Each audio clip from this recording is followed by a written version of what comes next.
Very good. Welcome back to Base Sunday, everybody. It's a voice not often heard in our commercial world, the plus size.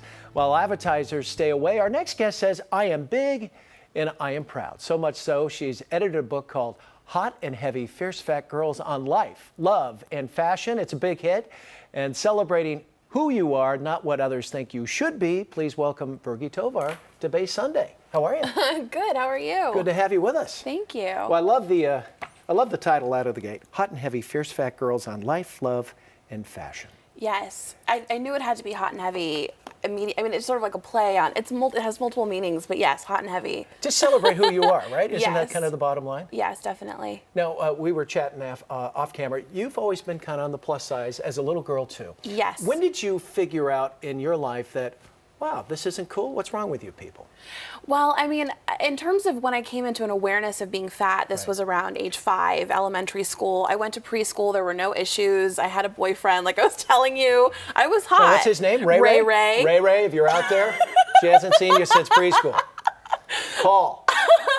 And I just had this awareness that I was really hot. And then kind of, age 5, kindergarten was introduction, and I kind of immediately was made aware that I was fat and that fat was bad. And that went on until, years and years. I mean, even into college to a certain extent. Now, were your folks a little on the plus side too? Yeah, I come from a fat family. Okay. Yeah. So, and fat's okay to say, right? Yeah, okay. It's okay to say with me, yeah. Okay. So you thought this was all just the way the world was, right? Right. I mean, the thing is, that's the thing about being a social scientist. I noticed that basically children learn what is right, wrong, normal. I mean, there is no concept that the human mind isn't born, or you aren't born knowing these things. Yeah, we're taught those things. So, I mean, I had no real awareness of any of that, like my body size or it being abnormal or whatever. Now, you struggled with this like anybody. When did you finally just come to grips with it and say, I am who I am, the hell with you? It was a really long process. And to be honest, when I think about a low point, I actually got scurvy, Frank. Oh, my. Scurvy. Oranges. That's all you need. I know. I was living in Italy, and I thought, and this is what a lot of women think, right? They go on vacation. I was doing a study abroad program, and I thought, this is my chance to lose a ridiculous amount of weight and come back this totally new person. And to be honest, this is like a narrative that women often have before they go on vacation when they come back transformed, right? So I had 3 months, and I decided the only way I was going to get it done was to starve myself. So I was in Italy starving myself. It was awful. I mean, I have nightmares about the meals that I missed. Should be drinking wine and having good bread and cheese. Yes. So what happened was so as a result of starving myself, I got scurvy. Oh, man. And I literally lost about 3 weeks of the trip. So that was I feel like a really low point. And I thought, I just sort of, along the way, I mean, there were lots and lots and lots of things that happened. Oddly, that wasn't the end of the story. Like, I still kept dieting after that. And a number of years passed, and I got introduced to feminism. I got introduced to a lot of women, a lot of people who were like, you're sexy, you're hot, you're fascinating, you're interesting. Like, I want to date you, I want to marry you. Like, and these kind of narratives completely transformed the way that I thought about the world. Well, you edited the book. You didn't write the whole thing. You've No. got a lot of friends that help out as well. And there's Yes. one gal.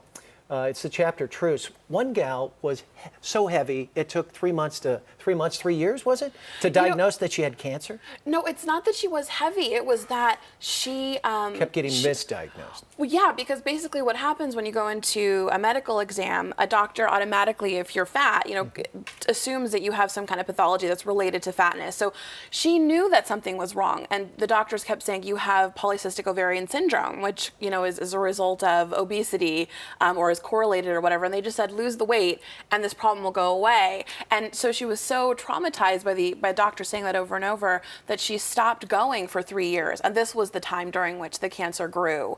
And they found it in a routine pap. Well, we don't have a lot of time, but what's the reaction? I know the book's coming out, it's already on Amazon, but some people have read it. What's the reaction? And who's going to read the book? Right. Well, the reaction is overwhelming. Like, I mean, it's such a journey book. I mean, it's really about 31 women's journeys from body loathing to body loving. Mm-hmm. And there's failure, there's love, there's success, there's joy, there's sex. I mean, there's all kinds of, there's so much going on, in food. these journeys, and food. Yes. And so I mean, I've gotten a lot of people who are like, I cried, I laughed. There's sort of all these different experiences. And I think in terms of who's reading it, I think it's people at the vanguard of the political scene. It's smart people. It's people who are kind of seeing this issue as affecting everybody. And that's who's reading it. Yeah, we should all read it, really. Yeah, absolutely. Okay, well, we wish you all the best. Thank you. Thanks so much for coming in. Good luck. Course. Good luck Thank with the you. book. If you'd like more information, you can log on to virgietovar.com. Back with more Base Sunday right after the break.